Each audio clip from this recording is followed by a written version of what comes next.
બધી જ જગ્યાએ અમે ફરિયાદ આપી છે, પણ અમારી ફરિયાદ ક્યાંય લેવામાં આવતી નથી. પોલીસે સ્પષ્ટ કીધું છે કે અમને ઉપરથી કમલમમાંથી ભાજપનો આદેશ છે કે ભાજપ આમ આદમી પાર્ટીના કાર્યકર્તાઓને ડરાવો ધમકાવો ને એના ઉમેદવારનો ડેટા કઢાવી લો. અમે ફરિયાદ આપીએ છીએ. હવે ચોરને જ તે ન્યાયની ફરિયાદ આપવાની. ધરમપુરમાં, વાંસદામાં, પાલનપુરમાં, સુરેન્દ્રનગર, ચોટીલા, નવસારી, નરોડા આટલી જગ્યાએ અમારા જે કંઈ કાર્યકર્તાઓને હેરાન કર્યા છે એમાં અમે પોલીસની વિરુદ્ધમાં ફરિયાદ આપવા માટે સૌથી પહેલાં પોલીસમાં રજૂઆત કરી છે.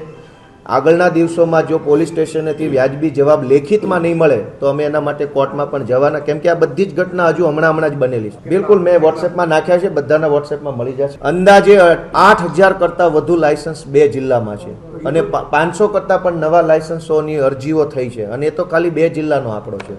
ગુજરાતમાં તો 33 જિલ્લાઓ છે. 2માં 8,000 હોય તો 4માં 8 દુ 16,000 થઈ જાય તો 16 જિલ્લામાં કેટલા થાય?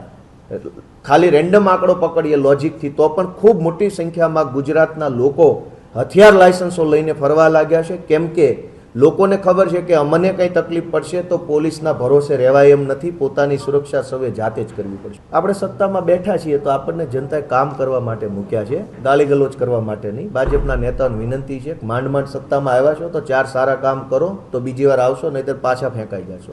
વાર્તારે વાર્તા છે ભાઈ. અહીંયા ભાજપના કોર્પોરેટરોએ 100 કરોડનું કરી નાખ્યું છે અને તમે મુખ્યમંત્રી ઉપર 25 કરોડના આરોપ લગાવતા શરમ નહીં આવતી? અહીં ભાજપમાં જે રાડાના મકાનો છે, જે સરકારી મકાનો, એમાં ભાજપના કોર્પોરેટરોએ કેટલા કરોડનું કરી નાખ્યું રાજકોટમાં.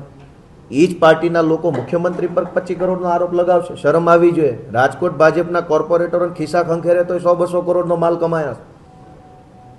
ખાલી કોર્પોરેટર લેવલના માણસો 100-200 કરોડની કાળી કમાણી કરી લેતા હોય, મુખ્યમંત્રી પર 25 કરોડનો આરોપ લગાવતા હોય તો એનો મતલબ સમજી લો કે અરવિંદ કેજરીવાલ દેશના સૌથી કટ્ટર ઈમાનદાર વ્યક્તિ છે, હતા ને રહેશે. ને તો હવે તો કોર્ટમાંથી જજમેન્ટ આવેલું છે, કોર્ટે કહી દીધું કે નિર્દોષ માણસ છે, પછી ક્યાં કોઈ આરોપની વાત રહી?